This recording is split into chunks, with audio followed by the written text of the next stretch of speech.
Okay, so let's talk about what things were like at the time of contact. This is for natives of Alaska, and this is part 3 of the lecture. The Unangan or Aleuts had their own territory, depending on their island. These were actual political units, and I did post a map similar to the one that you're going to see here on Blackboard for you to look at if you're so inclined. So to the west, and I'm not going to try to say their names, but you have the Sisagnan, and these are all the names that they called themselves. So these were the people of the near islands, and this is the group, if you go back to the original lecture, that called themselves Aleut as well. So it's thought maybe that's where the name came from. These were called the strangers. And you could see why, because they were way, way far down the chain. Okay, then you have the QAXUN. What we know about them is that they were not very numerous, but feared by their neighbors. Then you had the next group, which was from the Delaroth Islands. And what we know about them is they were warlike and powerful. They were masters of the islands in their regions. And once they almost exterminated the people of the near islands. Okay, then you have the QAWALANGIN. Those were the sons of the sea lions. They held the large islands of Umnak Island and Unalaska. So these were very powerful. This was a very powerful group of islands. And you had the locals. Now these were the people of the islands of the Four Mountains. And it is thought, sorry, that's my microwave going off. It was thought that these were the most inhospitable islands, but what you'll see is this is where the mummies were found. And it is thought that these people were exiled from other islands, and that they could be culturally distinct. We're still looking into that. Okay, then you have the QUAGAGIN. These were called the Easterners. And these were feared. They came in large flotillas to burn and pillage other islands. And then you had the other group in there, which was the Kranitsan Islands, and they were aligned with the Easterners. So this was a very powerful alliance. Now you'll see it's not really shown on this map, but the people of Kodiak were actually the traditional enemies of the Unangans. So if you get anything from this, and you don't have to know all these groups, but they were independent political units, and they did not get along with one another for the most part. They waged war, and it was pretty tenuous. What we do know is that the Aleut practiced body modification, and we know this from Steller's notes early on. So here again he says, one man had a piece of bone 3 inches long stuck through crosswise above the chin, just under the lower lip. Still another had a bone like it fastened in the forehead, and another finally had a similar one in each of the wings of his nose. And these are actual pictures from when Captain Cook came through in the later part of the 1700s. Nose pins were worn by both sexes. The incision was made shortly after birth, and a variety of items were used. And again, you're going to read about that in your article, Lancets of Stone. Ear ornaments. Usually bone was thrust through ears. They also used sea lion whiskers, which were considered very valuable. We have labrettes. These were inserted in the cheeks and the lips. They were made of Tuscan bones. Women sometimes had more than one hole. You'll see a modern one that kids are wearing these days, but usually they were in the corners of the mouth. Piercing was done to everyone. Infants were given a labret incision and nasal septum piercings 2 days after birth. So body modification is very ancient.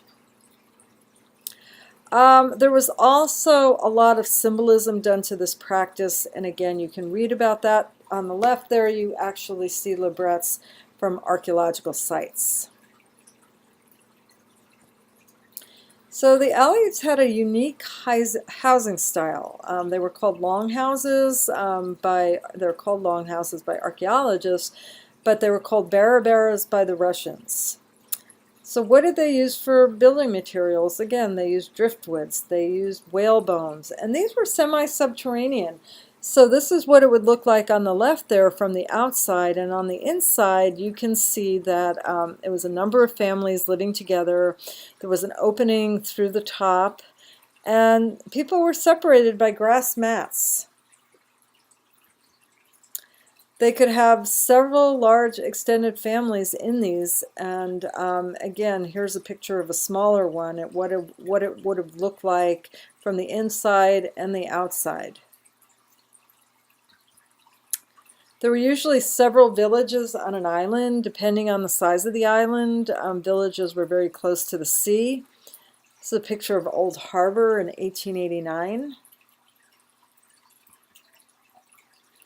Every village had a manned watchtower. Now, why do you think that was? Well, the most logical reason is to look for people who are coming to wage war against you, but also it could be to look for whales and sea mammals. The Aleuts were great hunters and warriors, and their survival really depended on the relationship with the land and the sea.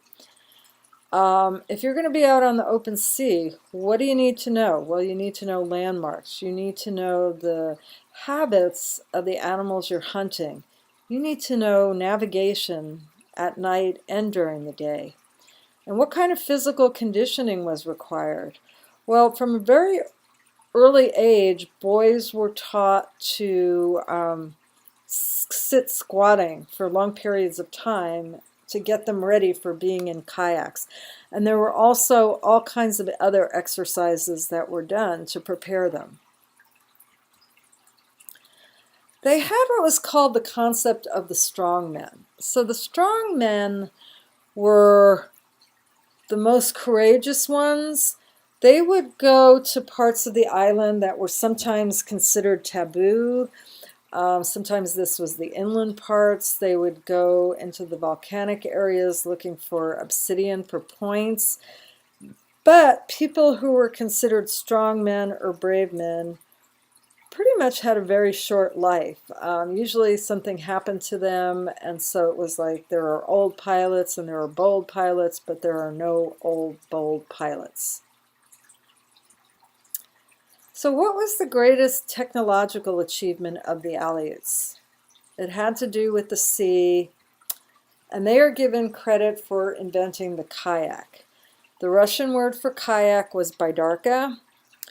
Aleuts are given credit for inventing it, but just so you know, very early on it also appears in the Yupik areas, and there were many forms. There were 1, 2, and 3-man hatched kayaks. They were covered with sea lion skins, and they were very efficient.